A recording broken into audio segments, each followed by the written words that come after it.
আমাদের আজকে সারা বাংলাদেশেই গ্যাস সরবরাহ বন্ধ রাখছে এলপিজি সমিতি থেকে। কিন্তু আসলে আমরা তো মানে পাহাড় এলাকায় বসবাস করি, আমাদের এখান থেকে ওই ঢাকাতে গিয়েও উপস্থিত হওয়া সম্ভব না, ওদের সাথে মিলামিল করে আমাদের থাকা অসম্ভব না। বিদায় আমাদের এখন যতটুকু গ্যাস আছে আমরা বিক্রি করতেছি।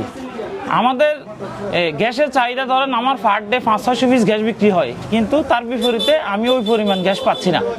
ধরেন আমি গত ডিসেম্বর মাসেও ধরেন আমার টোটাল যত সেলস, এই সেলসের 25% গ্যাস পাইছি।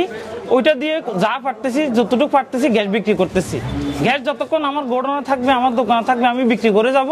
যখন থেকে আমার দোকানে গ্যাস থাকবে না বা আমি আনতে পারবো না বা কোম্পানি দিবে না, তখন থেকে আমি আর আমার দোকান থেকে আর সাপ্লাই অফ হয়ে যাবে। এলপিজি অ্যাসোসিয়েশন আপনার গ্যাস সেল অফ রাখছে, মানে পুরো বাংলাদেশে। আমরা খাগড়াছড়িতে জননী ট্রেডার্স এখনো সেল অফ রাখি নাই।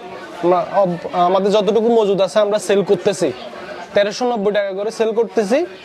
আর সরকারি রেট হচ্ছে 1306 টাকা। আমরা খাগড়াছড়িতে অনবরত সাপ্লাই দিয়ে যাচ্ছি খুচরা পর্যায়ে।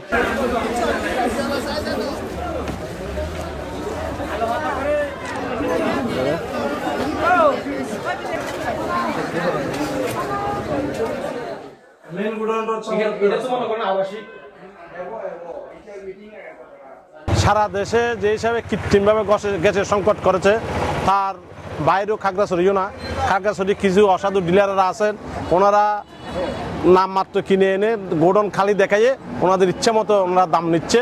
সেটার জন্য আমরা উদ্বেগ প্রকাশ করি। আমরা আশা করি সরকারি কঠোরভাবে নজরদারি করলে খাগড়াছড়ি গ্যাস ভোক্তারা